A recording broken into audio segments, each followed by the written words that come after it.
Three West Virginia family members will face three separate trials in connection with the death of a 5-year-old boy, who was brought to a hospital last year covered in wounds and ultimately succumbed to a catastrophic brain. Peter Wodzinski, 32, and Chastity Wodzinski, 29, and Michelle Boggs, 48, have pleaded not guilty to charges of murder of a child by a parent, guardian or custodian stemming from the March 2020 incident. Troopers were called to investigate on March 18 when 5-year-old Keaton Boggs was taken to W. Ruby Memorial Hospital in Morgantown suffering from what was described by doctors as irreversible head trauma, numerous bruises and a laceration on his genital. He died 2 days later. Michelle Boggs, Keaton's maternal grandmother, Chastity Wodzinski, his aunt, and Peter Wodzinski, his uncle by marriage, blamed the deceased child for inflicting the injuries on himself through self-harm. Harrison Assistant Prosecutor Gina Snuffer has said that Keaton had bleeding on the brain and on his eyes, bruising to his head and face, his collarbone and neck, and injuries to both his ears, reported WV News. Share this article. Share doctors at the hospital also discovered a 4-centimeter cut to his penis,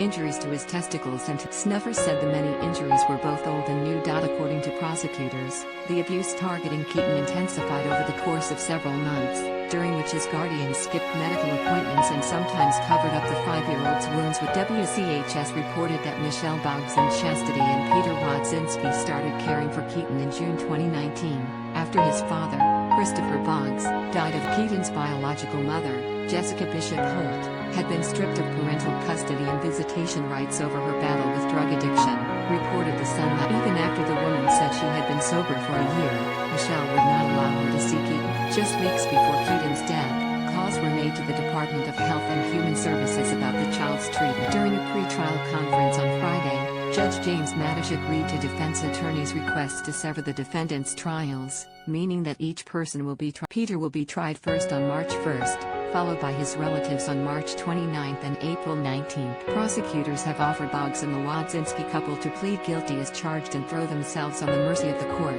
but they rejected. If convicted, they could face up to a life in prison.